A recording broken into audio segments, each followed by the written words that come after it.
Support for UWTV is provided by the Boeing Employees Credit Union.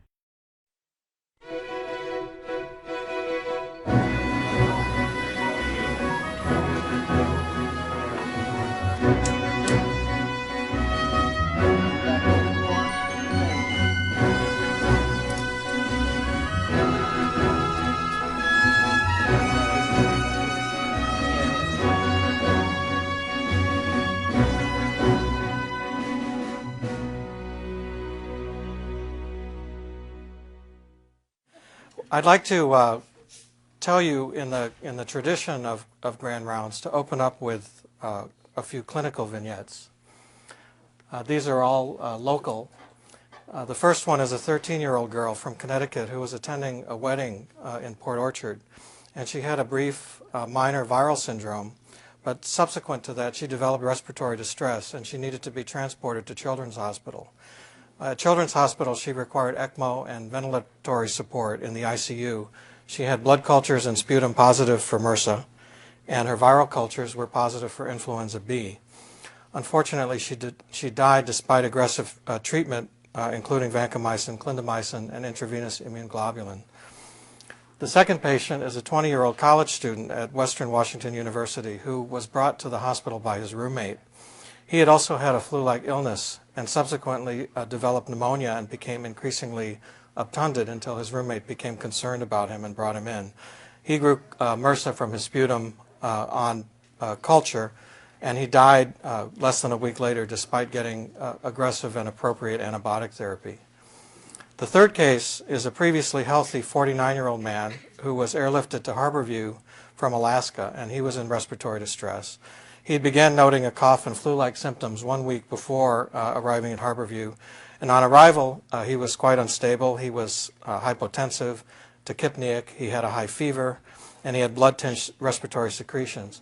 He also had neutropenia, thrombocytopenia, some azotemia, hypoxemia, and acidosis on blood gas, and his sputum grew MRSA. He slowly recovered, but only after months of hospitalization. In infectious disease and in the microbiology laboratory, we've become fairly accustomed to seeing people with compromised immunity, people who have received cytotoxic chemotherapy, people at the extremes of age, be susceptible to infectious agents and develop fulminant disease on occasion. But what's really remarkable about these cases of MRSA infection is that they happen in people who are otherwise completely healthy, who we might identify as being some of the most healthy among us. This is the chest x-ray from our patient at Harborview, and you can see dense consolidation bilaterally. And on CT scan, it's more revealing because you can see multiple areas of cavitation with surrounding infiltrate, which is characteristic of Staph aureus pneumonia, that it ignores lobar boundaries, involves multiple areas of the lung, and causes frequent cavitation. The relationship between influenza and Staph aureus is well known, and a couple of very recent papers have really brought attention to this. One by Tony Fauci, the one in Journal of Infectious Disease, brings attention to the fact that many of the patients who came to autopsy after the 1918-19 Spanish flu epidemic had evidence of bacterial pneumonia, and it's believed that bacterial pneumonia was a major factor in the high mortality in that pandemic. In the second report, which is a much more recent report from just a few years ago, they were looking at children who died from influenza. And again, they found a large increase of concomitant bacterial infection, especially colonization with Staph aureus. The relationship between Staph aureus and influenza is really something that I've been thinking about for a very long time, because when I was a medical student, my father almost died from staph pneumonia following influenza. He was home convalescing from his influenza illness, and then he seemed to take a turn for the worse, and my mother describes having to drag him to the car and just throw him in the back seat and drive him to the hospital. There, his internist was busy in clinic and said, just hang some penicillin and I'll come by and see him this evening. And my mother said to the nurse, he can't do that, my husband is allergic to penicillin. So they changed the prescription to erythromycin, and that ended up saving his life, because he had an erythrosusceptible Staph aureus. I'm not going to get into detail about the mechanisms by which influenza predisposes to subsequent colonization and invasive infection with Staph aureus, but there are many mechanisms that have been described. There's a denudation of the epithelium which promotes staphylococcal colonization, and there are various interactions with the immune system which impair host defenses against Staph aureus. And so it's probably multifactorial why staph so often follows influenza and why it can be so lethal in that setting. This is a recent study performed by CDC and presented in Emerging Infectious Disease, and they were looking at the how severe staphylococcal pneumonia could be when it came in the wake of influenza. A lot of these cases were MRSA, but MSSA can also be lethal in this setting. And what you can see is that it had an unusually high mortality, almost 30%. And then this more recent work, which was just presented in poster form at a meeting earlier this year, looked at Staph aureus community-acquired pneumonia in children during a very recent flu season. And what they found when they did this investigation based in a community, and I believe it was in Georgia, is that community-acquired Staph aureus pneumonia was more common than they had predicted from published work. They found 48 cases during one flu season, and almost half of them were caused by MRSA. Many of the patients who required hospitalization, the majority of them didn't receive appropriate antibiotics. And they also found that cystic fibrosis was a significant risk factor for developing this complication. Over half the patients ended up having to be admitted to the ICU, and half of those got intubated, and there was a 13% mortality. And so now you need only to wander into the supermarket to see MRSA everywhere in the tabloids, and most recently with our own Seattle Times series of articles bringing public attention to this very serious infectious problem. But my favorite headline still remains the Daily Mirror with the mop of death, especially the caption that said one mop that we tested had 300 times the safe level of superbug MRSA. Unfortunately, they don't define what that level is. I can't escape this. I was on vacation in New Zealand with my family, and we were walking down the street, and here's this billboard where it's telling you to wash your hands, and one of the characters is saying, we're a very sharing company, and the other is saying, you're serious? I can have staphylococcus? So with Christmas coming, you'll be pleased to know you can even get stuffed MRSA toys now in the mail, and what little boy wouldn't be delighted to come bounding downstairs and find this in his stocking. Fortunately, there's also stuffed microbiologists that you can get to make the diagnosis. So these data were kindly gathered by Sue Gavin, hi Sue, at the Harborview lab, looking at the organisms at Harborview that we've taken to be clinically serious and subject to susceptibility testing. And in the year 2006, is the last year that we had a complete data set, it was remarkable to note that 40% of bacterial isolates that we were performing susceptibility testing on are now Staph aureus. This is our dominant problem, and more than half of those were MRSA. If you look at the curves following along the years, MRSA was not always a problem at Harborview. There were little outbreaks. But if you see over the past several years, the MSSA problem has really remained constant, unlike some situations that have been in the literature where MRSA has actually outcompeted MSSA, or susceptible Staph aureus. At Harborview, we still have our MSSA problem, but on top of that, we have this new massive MRSA problem that now is even larger than our baseline methicillin susceptible organisms. And if you look at when I came to the University of Washington and Harborview, it's a little bit embarrassing, and I can't explain it. A lot of attention became focused on the seriousness of MRSA as a problem because of this study done by the CDC, where they showed that the estimated numbers of deaths in the U.S. from MRSA infection now exceeded those deaths from HIV infection. And this was a shocking statistic to a lot of people in the public to really bring attention to this organism. If you look at the population dynamics, where you do careful typing of strains, as Sensabaugh and his colleagues did at UC Berkeley, you see that behind these crude numbers of how much MRSA you have and how much MSSA you have, there's really a great dynamic going on. And here, in the year 2000, in the Bay Area, the predominant MRSA strain was not the ones that we're hearing so much about now as community-acquired MRSA or USA 300. But over the subsequent couple of years, USA 300 took off and became far and away the dominant community-acquired MRSA strain in California. So they actually had another community-acquired MRSA strain previously, which virtually disappeared. And all along the West Coast, we have this strain called USA 300, which is genetically virtually clonal. And then in Alaska, there's some USA 400, and we have a little bit of that as well. So predominantly what we're seeing is an outbreak of an infectious disease caused by a very small number of strains which seem to have enhanced virulence. An extremely important study, and one that I think actually contradicts some of the information posited in the recent articles in the newspaper, was done by Catherine Liu and Chip Chambers' group, a really excellent Staph aureus research group out of San Francisco General Hospital. And what they did is really incredible to think about. They took 1 year from 2004 to 2005, and they took every Staph aureus that was isolated in laboratories in the city, 9 hospitals in all, and they performed strain typing on a large percentage of those isolates. They looked at susceptibility, and they looked at the clinical aspects. What you can see here is that this, in community onset disease, this was over 2,000 patients. The hospital onset disease was 225 patients. Granted, some of the patients who got their illness in the community might have been in the hospital setting and acquired their MRSA and then gone out and only then become overtly infected. But if you look at in the black, this represents USA 300, and this is an outpatient strain. What it looks like is actually outpatient community-acquired MRSA is now pouring into the hospital and being transmitted amongst hospitalized patients.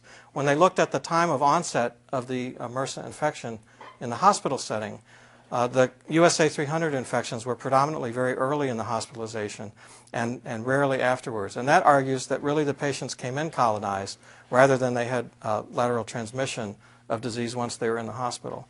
So to focus on this 10% on the right of hospital onset disease is really going to have limited or no impact on the disease in the community. And I think this is something that we need also to come to grips with. Despite the fact that I presented some cases at the beginning of this session in people who had no ostensible risk factors who developed a serious and even fatal MRSA disease, there are groups of people that have been identified to be at increased risk for community-acquired MRSA. This includes football players, and there was an outbreak amongst the St. Louis Rams. Men who have sex with men in California in particular, this has been identified. IV drug users and people in jails. In the LA County Jail, they performed a surveillance study where they found over 70% of the inmates were carrying MRSA in their nares. The football outbreak was written up in the New England Journal a few years ago, and it was kind of interesting that they made this diagram showing you the players that got infected. Because when they looked at colonization, many more people were colonized, but the ones that got frank infections were the working class linemen and linebacker type players, not the so-called skill positions, the ones who get the rug burns. And it argued that colonization was widespread, but disease would be most likely to occur when there was trauma and staff would sense an opportunity. MRSA was first reported in 1961, and for the next 2 decades or so, it was reported that all the MRSA in the world were clonally related, and that the genetic element encoding methicillin resistance was extremely stable, and that if you found MRSA in Australia or you found MRSA in Europe, you were dealing with strains that had a common lineage back. Now the situation is much more chaotic, and if you look at the background, the genomic background in which methicillin resistance appears, it appears to be many different lineages, and we now have these community strains, not just USA 300, but others that are genetically quite dissimilar from each other. So what happened? It appears that multiple events involving these mobile genetic elements that carry the methicillin resistance occurred, and what seemed to be a rather stable element, the MEC element, SEC-MEC type 2, for example, now appeared to be able to jump from strain to strain. It's still not completely understood how this happened, but Hiramatsu in Japan has done some intriguing work characterizing the MEC cassette. And what you can see at the top is the archetypal type 1 methicillin resistance cassette, which has regulatory genes, and it's a kind of a conjugative transposon-like element, and it contains the gene encoding the alternative penicillin binding protein that makes these organisms resistant to beta-lactam antibiotics. and that through mutation, new MEC elements evolved that still had the essential characteristics of a MEC element, but they got smaller and smaller. And these type 4 SEC MECs are now small enough that they can be much more efficiently transmitted. And so this allowed the evolution of a new kind of methicillin-resistant staph that we hadn't seen before. Chip Chambers is fond of saying that community-acquired MRSA really reflects two things. One is that you have drug resistance, and it makes it difficult to manage these cases. And the other is that you have virulence. And a lot of observations suggest that these strains are among the most virulent Staph aureus, and that they may have acquired additional virulence determinants on top of what was already a pretty virulent backbone. Two of the characteristics of staph that seem slightly contradictory, but one is that the biggest defense against Staph aureus is the neutrophil. And if you have a staph infection in a normal host, what you're going to see is pus. And so you can say if you don't have the ability to make neutrophils, you're going to be more susceptible to staph. But what you see in that pus is loads of gram-positive cocci happily replicating. So what you also have to say is pus is important, but it's not enough. And so staph can evade phagocytosis, but some of the staph do get into neutrophils, and then these mechanisms by which staph subverts the function of the neutrophil and prevents it from killing the staph are very important. As my colleague Bob Dahm at University of Chicago said, staph keeps finding ways to outsmart us. So in that opening title slide, you saw a neutrophil that was chock full of Staph aureus. And in the clinical lab, what we'll see is sheets of neutrophils and occasional extracellular bacteria. And then you'll see an unlucky neutrophil that is just full of organisms. And I used to think maybe those were the neutrophils that were really hungry or really good at phagocytosing. Now I realize that what happens is there's this battle between neutrophil and pathogen. And sometimes the pathogen wins. And when that happens, the neutrophil undergoes apoptosis prematurely, and then the pathogen replicates in a safe site within the neutrophil till the cell lyses. And so you really have this ongoing cycle of intracellular, extracellular, intracellular bacteria where the neutrophil that's supposed to kill the organism becomes an incubator for the organism. And Frank DeLeo has revisited some old studies from David Rogers in the 50s where he's shown that this can be mimicked in vitro in the laboratory setting with his own white cells, where he can infect these white cells and see this cycle. So something that's been talked about a lot and filtered down to laboratory medicine is this particular putative virulence factor called PVL, or the Panton-Valentine leukocidin. To read the medical literature, you would think that this was something discovered very recently, but it was actually discovered in the 30s, and it was found in a very small percentage of Staph aureus strains. But what this group, Jérôme Etienne and colleagues in France, in Lyon, described is that strains carrying the Panton-Valentine leukocidin, which is a particularly common determinant in these community-acquired MRSA strains, seem to be associated with much more severe disease. And they postulated that the ability of Staph aureus to cause this really fulminant disease, especially the pneumonia like the cases I showed you at the beginning, might relate to Panton-Valentine leukocidin. The clinicians, desperate to have something to grab onto that they could use to optimize therapy, seized on this, and they wanted laboratories to see if PVL was present and that they would change antibiotics if PVL was present. And this was an example of the clinical practice really getting a little bit ahead of the basic science. So I'd like to tell you a little bit about PVL and then where we are in thinking about it right now. In 2002 in The Lancet, Etienne's group wrote, "Pneumonia caused by PVL-positive Staph aureus seems to be a specific disease entity with a poor prognosis. It occurs in otherwise healthy children and young adults and is preceded by a flu-like syndrome characterized by fever, hemoptysis, and leukopenia, progresses rapidly to acute respiratory distress syndrome." And they showed this very persuasive Kaplan-Meier plot where you can see that if you had an infection with a PVL-positive strain, that your mortality was significantly higher and more likely to develop rapidly. This slide provided by David Spock shows how PVL has been shown to work. It's a binary toxin. It has two components from the LucS and LucF genes, and when you put them together and add them to a white cell, it makes the white cell blow up. Only 5% of Staph aureus strains overall carry Panton-Valentine leukocidin. So this seemed like a very plausible hypothesis, and a paper in the prestigious journal Science showed that if you either took purified PVL and added it to the lungs of laboratory animals, or if you took a baseline Staph aureus strain that didn't have PVL, that was MSSA, and you put in a phage that overexpressed the toxin, then you could get here with the phage and here just with the toxin by itself, this severe inflammatory and necrotizing pneumonia with hemorrhage, and it looked very much like some of the biopsies from patients with MRSA pneumonia. And so this looked very promising. But there were some clues that this might not be as simple as it seemed. One of them was a study by Jovanka Vojic when she was at the Rocky Mountain Labs with Frank DeLeo. And what she showed is that, yes, Staph aureus does lyse neutrophils, but if you take a mutant of this MW2 type, one of the highly virulent community-acquired strains, and you make a knockout and you compare the isogenic strains that only differ at the PVL locus, you find there's no difference in the black and the red, which shows you the ability of the Staph aureus to lyse neutrophils. So staph without this toxin can still lyse neutrophils. Subsequently, Olaf Schneeven at the University of Chicago with a pediatrics ID fellow, Julianne Bubeck-Wardenberg, performed a really nice study showing that the alpha hemolysin of Staph aureus, which is held by all Staph aureus, not just MRSA, was absolutely required for the ability to cause pneumonia in mice. And they've even gone on to show that raising an immune response to that hemolysin can provide some protection against the severity of pneumonia. But PVL had no effect.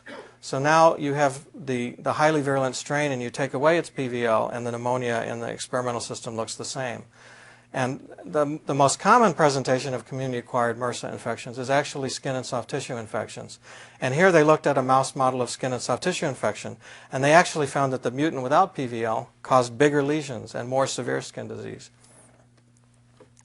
So Dennis Stevens, a University of Washington affiliate faculty member who's at the Boise, Idaho VA, performed a study where he took Staph aureus strains from different patients with different kinds of clinical disease and different severity of disease.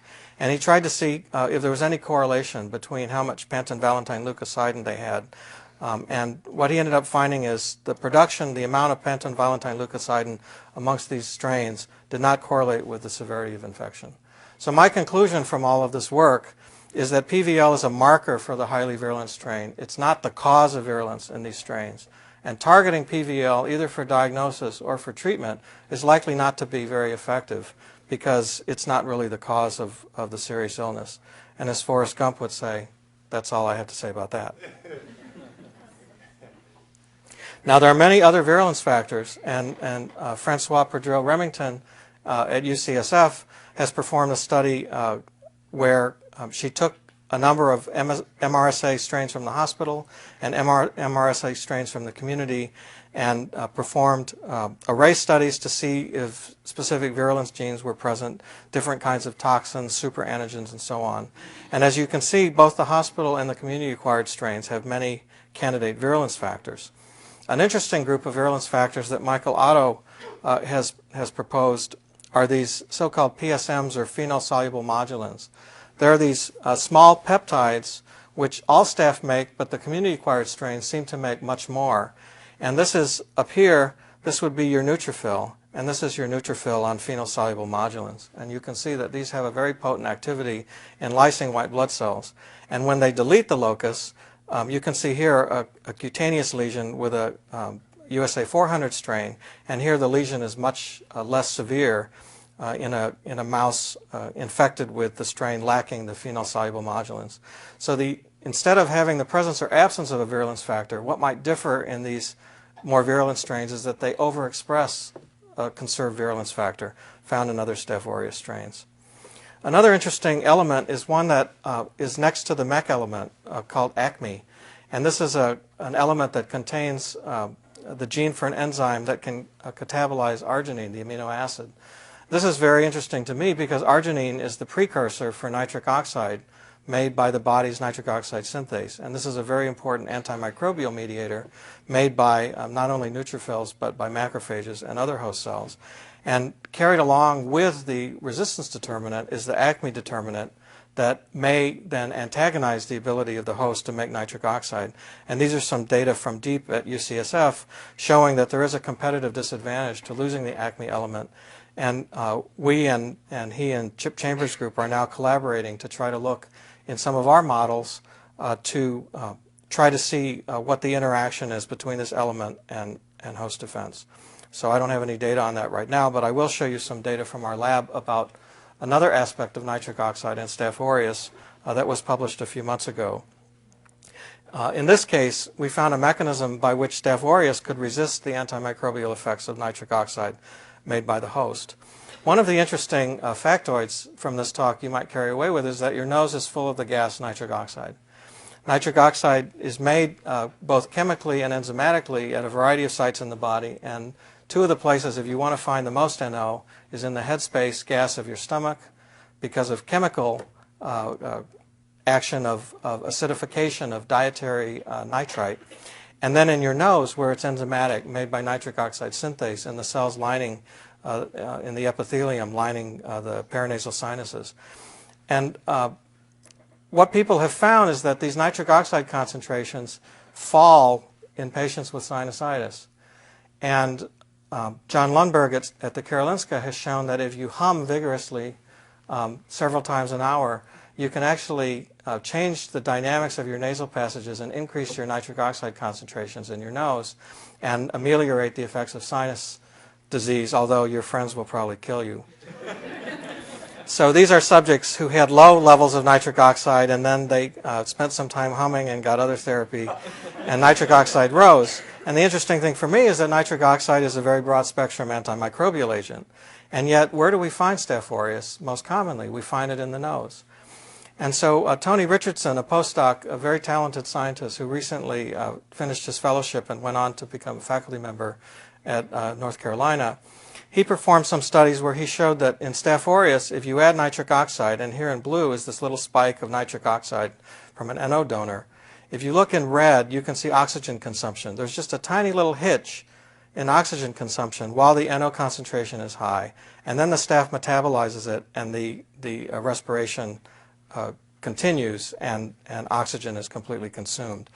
He then took a mutant lacking an enzyme HMP, which metabolizes NO, to the non-toxic molecule nitrate, and he showed that now when he added the nitric oxide, it hung around a lot longer, and you can see that it inhibited Staph aureus respiration. It will do this to your own respiration in your own cells. Nitric oxide is a very broad spectrum inhibitor of respiration. And yet, when he took different bacteria, including staph, and he put them in a culture where he treated them with NO, all of the bacteria remained completely inhibited for the duration of the study as long as nitric oxide was around. The exception, and the only exception that we've really found so far, is that a variety of Staph aureus strains, both MRSA, hospital and community strains, and methicillin-susceptible Staph aureus, would grow in the presence of nitric oxide.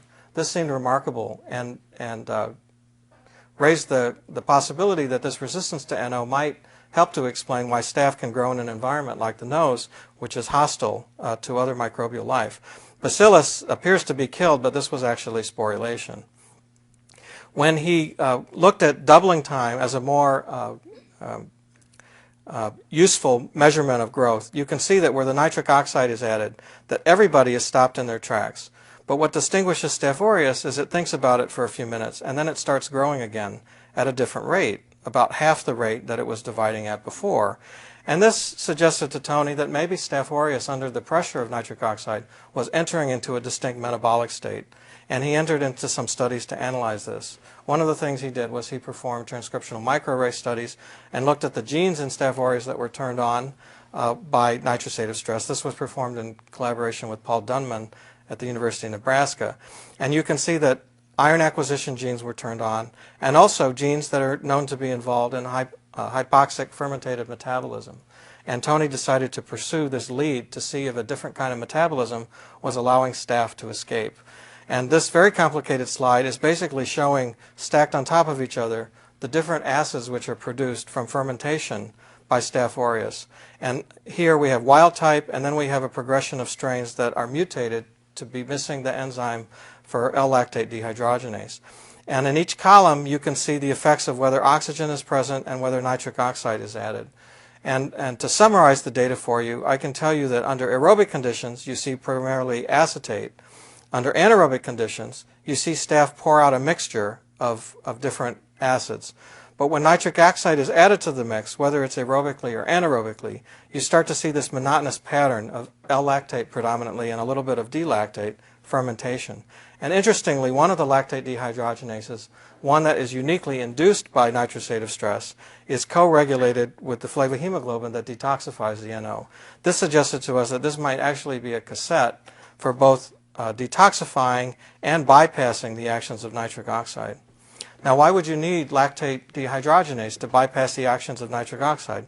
Tony showed that these two enzymes, pyruvate dehydrogenase and pyruvate formate lyase, which normally would be producing the acetate and the ethanol and the formate that we had expected to see, which you would see anaerobically, were being inhibited completely by nitric oxide, whereas the lactate dehydrogenases and the alcohol dehydrogenase were resistant to the actions of NO.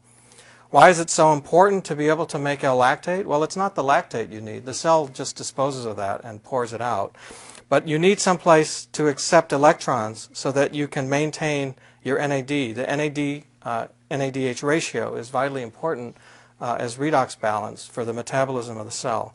And when the NAD levels would collapse in these lactate dehydrogenase deficient mutants, the cells could no longer grow in the presence of nitric oxide. This indicates that Staph aureus happens to have this kind of metabolism where it has an NO-responsive lactate dehydrogenase that allows it to maintain redox balance when nitric oxide is around. This probably evolved for reasons preceding the intimate association of Staph aureus with human hosts, and by biological accident ended up pre-adapting it to survive in niches that are hostile for other bacteria. And so to test this further, Tony took these mutants that couldn't make L-lactate, and he tested them for virulence in a mouse model where you inject bacteria into the veins, and then they localize in the kidney, and you get these huge abscesses. This is a kidney from the mouse. Just at low magnification, you can see these huge abscesses. And in the absence of lactate dehydrogenase, the abscesses went away, and the bacteria became virtually avirulent. But if you took away host nitric oxide, which was really the reason that the bacteria had to make lactate dehydrogenase and L-lactate, then you could restore virulence and tissue damage. So in the minutes remaining, I'd like to talk about some practical aspects of MRSA. With all the attention being focused on MRSA, this hasn't escaped the notice of our politicians. And Governor Gregoire, last year in a highly touted move, assembled a panel. That's what you do, I learned during the last campaign. When you have some serious problem, you get a blue ribbon panel together and you discuss it. And so a panel was convened to decide what to do about MRSA, and new regulations were put forth for laboratories. But it was kind of interesting because they said laboratories are strongly encouraged to report MRSA, but it didn't say that they had to. And it also didn't say what was going to be done with the data. And so far as I can tell, nothing. And laboratories are really paranoid about reporting these things. And when you're asked to report things, they always say, who wants to know? And why? Because are these things going to be tied to some sort of punitive issue? And a lot of things which really have no business in patient care end up entering into the discussion.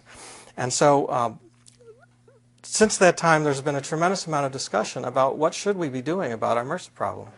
Should we be reporting it? Should we be looking for it in everyone? And I would like to review briefly some of the methods that are used in the laboratory to detect it. There's the age-old method of culture, but of course Staph aureus looks like Staph aureus. And so to tell if it's MRSA, you need some other sort of method to detect the PBP2A product. And the easiest way to do that is probably to use this latex test for PBP2A. And so you can take a colony and see if it's MRSA. But it requires overnight incubation to allow the bacteria time to grow. The process can be sped up a little bit by using these chromogenic media, and there are a variety of commercial ones available. And MRSA can be identified because it produces a different color. It's a turquoise in this particular medium, and it stands out from the other organisms. So again, this is a culture method, and it takes a while.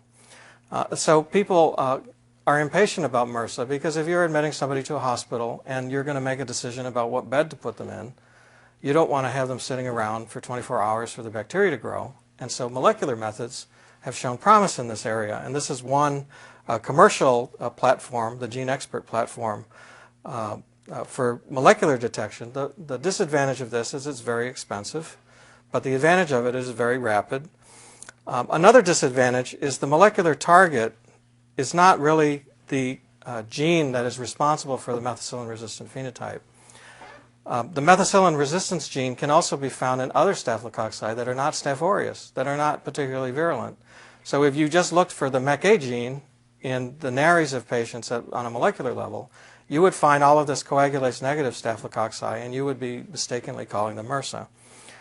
So what the company has done instead is to amplify a fragment from the junction of where the SEC-MEK cassette integrates into the Staph aureus chromosome, and that turns out to be unique to Staph aureus. The trouble is that evolution happens. You know, we're approaching the 200th birthday of Darwin and the 150th birthday of the origin of species, and so it's appropriate to talk about that. And some methicillin-resistant strains have picked up MEK-A and lost it, but they retain this ancestral fragment at the junction. And so these are MSSA strains, but your molecular testing will tell you they're MRSA. If this was a 1 in 1,000 event, we wouldn't worry about it. But in some series, it's been as high as 15 or 20%. So these are patients coming to the hospital, and then they're subjected to molecular testing and being told they have MRSA, and then being stuck in a ward with other MRSA patients. And then the next day we do culture backup, and we find out, oh, it wasn't really MRSA. It was just an empty junction. Sorry. So this has also created some complications. And then what sites are you going to screen? Most studies have looked at nasal cultures, and you can see that the nose is a very common site to carry Staph aureus. It's estimated, though, that a third of the world is walking around with Staph aureus on them, and only about 2 or 3% of these are MRSA, although that's going to depend on the population you look at. So if you have MRSA carriage, what are the odds that you're going to get into trouble with it? It turns out that if you have MSSA, the odds are about 1 in 10. If you have MRSA, they're considerably higher, but still 3 out of 4 people with MRSA carriage will not have invasive disease, according to the study in the American Journal.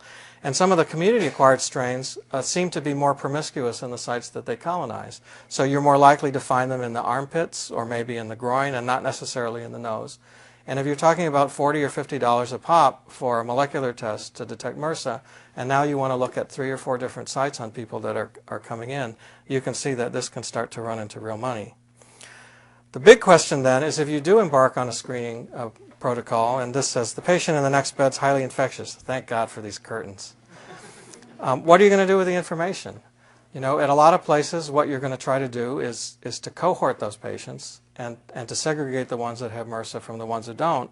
But some of those patients are really not very infectious. They may be only colonized in the nose compared to someone who has an active infection or is colonized on the skin.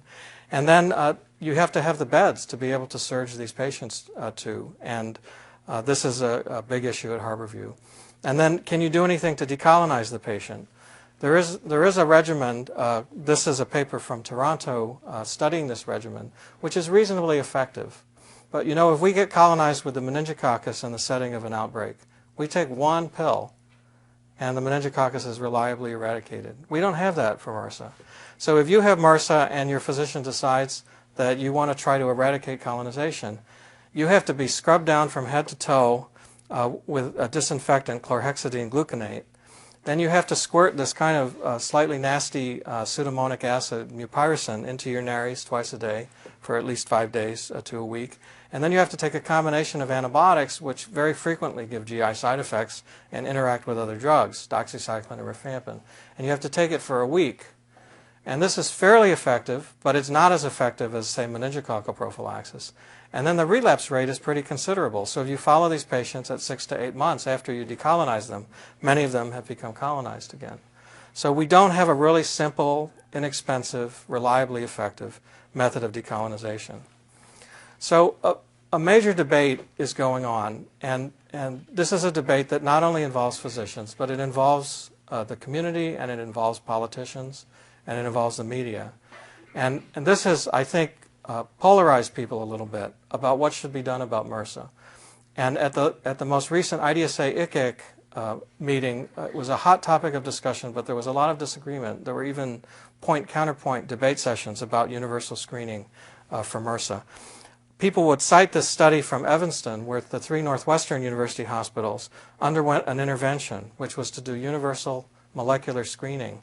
And they seemed to see a substantial reduction in their MRSA cases. It also resulted in identification of many patients who wouldn't have been identified by routine measures. So it increased the isolation days substantially, and it was much more effective than ICU-only screening, which is currently what's being done at Harborview. So this looks pretty compelling, and this combined with data from Pittsburgh and data from the VA system would be pretty suggestive that maybe this is an intervention that should be considered. On the other hand, in JAMA just earlier this year, Stefan Harbarth and colleagues in Geneva performed a very nice crossover study where here in the dark columns you can see the MRSA cases at a hospital with fairly low MRSA prevalence. And you can see that the intervention, the universal screening, seemed to have no effect whatsoever in these different units in the incidence of MRSA. So will one size of MRSA control fit all medical centers? Probably not. And this is a subtlety which people are concerned might be lost if we have legislators deciding what to do about MRSA control. Nevertheless, I think this dialogue is very important. This is an extremely serious public health problem, and certainly we want to have input from as many sectors as possible in deciding how to approach this problem. What if you have a MRSA infection?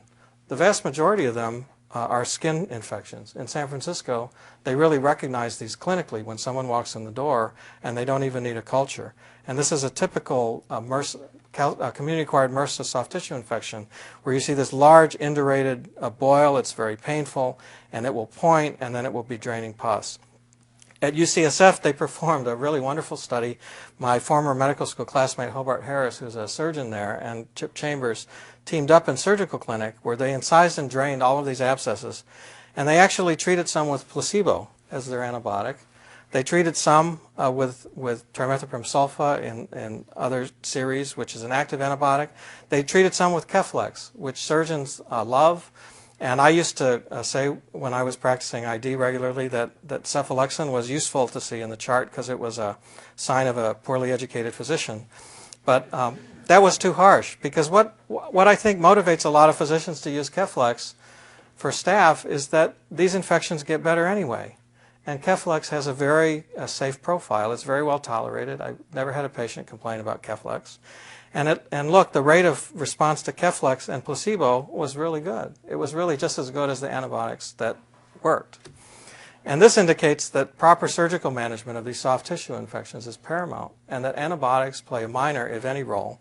Although Bradshaw at Arkansas has recently published a series where there was a tiny benefit to using an antibiotic that had activity, and so it's still the standard of care. The list of antibiotics to treat MRSA that are currently available are fairly limited. In black are the parenteral ones, and in blue are ones that could be used as step-down or used orally. And there just aren't a lot of choices, and they have a lot of issues with them. This is from a study from Vance Fowler in the New England Journal looking at Staph aureus bacteremia, and they were comparing the efficacy of this relatively new drug, daptomycin, versus standard therapy, which was generally vancomycin and an aminoglycoside. And what you can see is that a successful outcome was found in 53 of 120 patients who got daptomycin, 48 of 115 who got the standard therapy. These are terrible numbers for infectious disease. These are not success rates that we would brag about, that we're used to seeing. And so MRSA infections are hard to treat, and even when you treat with the correct antibiotic, failure or prolonged course is common. So people have started to look at the laboratory and say, is there anything you can tell us about why vancomycin is not working? And what people are seeing is there's a very slight difference in the minimal inhibitory concentration of vancomycin for different strains, and it's been argued that the ones that are at the resistant end of susceptible may still fail therapy more often than the ones that are fully susceptible. This is problematic, though, for a number of reasons, not least of which is it's hard to measure the MIC to this level of accuracy reproducibly. And secondly, most of the strains do not fall into this resistant range, and it still leaves you with a problem about how to manage the majority of your strains.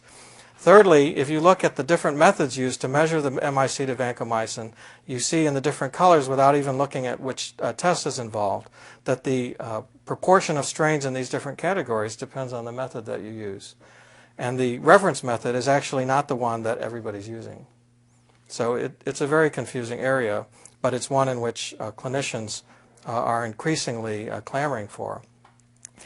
If you have a serious infection, there's also the theoretical benefit of adding a protein synthesis inhibitor like clindamycin or linezolid to stop the production of toxins. I hope I've kind of debunked PVL as the major virulence factor for you, based on Frank DeLeo's and Olaf Schneewin's work. But there's still a lot of other toxins that are produced, like the alpha-hemolysin. And so it makes sense in a life-threatening case to add a protein synthesis inhibitor by extrapolation from data with group A strep and with Clostridium perfringens. And then there's a new set of cephalosporins. This is one of them, ceftobiprole. Ceftaroline is also on the horizon, which are hoped might be approved by the FDA as early as next year, is already approved in Canada. And this is a cephalosporin that was selected to be able to bind to the penicillin binding protein 2A that MEK-A encodes. So it's a MRSA optimized cephalosporin that also has a spectrum similar to cefepime. And what you can see here in these data from Peter Applebaum are that ceftobiprole kills staph more rapidly than vancomycin does, which might translate into greater efficacy and make it more like treating an MSSA infection. What about vaccines? Everyone was hoping for a vaccine, and there are these capsule types that are predominant in Staph aureus, and the company Nabi put a lot of investment into the development of a staph vaccine. And a few years ago, their big trial in dialysis patients with catheter infections failed utterly. And this has really chilled the field for Staph aureus vaccine development. I still think it's possible to make a Staph aureus vaccine, but the kind of infection they were trying to prevent, a line infection with a break in the integument and a foreign body present, is going to be really difficult to prevent with a vaccine that targets capsule. And so we need to understand more about the basic immunology of what's protective against Staph aureus and how to augment that. And in the meantime, this has really cooled enthusiasm. So if you got a little bit of a chill hearing about these cases at the beginning of these patients who seem very much like yourself or your children, young, healthy, vibrant, without risk factors, being struck down in the prime of life by this bacterial pathogen, it should give you a chill. And I think that one of the most important things that we can do for ourselves and our patients is to encourage flu shots. It may not prevent you from getting the flu, but it may ameliorate the disease sufficiently to make it less likely that you'll get this complication. And that's where our worst case reports have come from. So in summary, we have some new MRSA strains around. They're really brand new. There's something that wasn't seen before that have emerged due to evolution, due to the acquisition of this smaller, leaner, meaner MET cassette in combination with certain virulence factors, which we're only now characterizing. And this is arising in both the community and the hospital setting. And so targeting only the hospital setting is unlikely, I think, to solve this problem.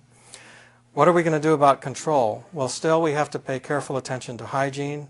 We want to screen in the institutional setting, and I think a good case can be made at a hospital like Harborview with such a high incidence and a lot of patients pouring in from the community who have MRSA who may transmit that to others, to a trial of universal screening. This is not my decision to make, but my recommendation from what I know would be to strongly consider this. If you have local skin lesions, they have to be properly managed from a surgical point of view, and antibiotics are probably not that important. Get your flu vaccines, and then consider combination therapy with protein synthesis inhibitors for serious infections. What do we have as future challenges? We need less expensive screening, and I've recently begun collaborations with Paul Yeager and Barry Lutz in bioengineering here to try to help them with a platform of a isothermic amplification method that could do molecular testing for things like MRSA at less than $1 a test. And this is a very exciting technology. We need simpler and more effective decolonization regimens. We need to have better bactericidal therapeutic agents, and we need to have an effective anti-staphylococcal vaccine. Other than that, I would say we have this problem licked. So I thank you very much for your attention. I would also, again, like to acknowledge Tony Richardson, who did the basic research work I presented, and Sue and the wonderful staff in the Harborview Micro Lab who are gracious enough to allow me to continue working there. Thank you very much.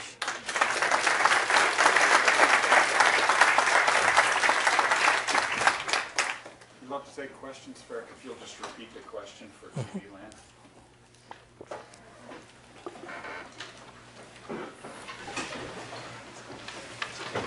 I have a question about the so I was at Evanston Hospital where they do the universal screening, and I think they only would discharge patients on nasal mupirocin. So what do they attribute the decrease incidence to? Is it just a in-hospital control, better infection control? Yes, it's often, so the question is, in hospitals who have done universal screening, to what is attributed the benefit of universal screening on infection rates? And what generally happens as a setting is that if you identify people who have a pathogen, you don't use them as part of a study to see which factor is individually important. You do everything that you can do, and you end up not knowing what it is exactly that worked. But you use certain kinds of precautions in terms of isolating the patients. You'll cohort the patients so that only patients who have the same pathogen are housed together. And you may use decolonization, although that's used fairly selectively because it's pretty cumbersome and recurrence is so common. The trouble with mupirocin by itself is that mupirocin resistance can occur, and it's difficult to actually detect. It's hard to get the reagents to do the testing. There's a molecular test, and there is a disdiffusion test if you can get the reagents. But high level of mupirocin resistance due to the MUP-A gene has been reported. And so widespread use of these agents, it's feared, might just end up losing them as effective agents. And it's usually encouraged to use them in conjunction with other agents to try to discourage emergence of resistance. Other questions? Yes, Mark. Beautiful talk, Ferric. Thank you. Do you have any suggestions from your work on this resistance to NO that it might have a different therapeutic approach to treating staph infections? Is there some avenue of attack that can be used along those So lines? the question is based on basic research like ours and others. Is there a hope that that could be targeted either for immunoprophylaxis or for therapy? And I think that is a hope, but it's a tempered hope that specific information about how an organism causes disease can be targeted in therapy. Traditionally, that's not the way that we have antibiotics. Our antibiotics are traditionally very broad spectrum. They inhibit conserved functions like protein synthesis or cell wall synthesis. As a result, they tend to be rather broad spectrum, and this may be part of the reason we've gotten into some of the trouble we have with emergence of resistant organisms, because we're imposing such a selection pressure. So people have discussed actively trying to make really narrow spectrum agents.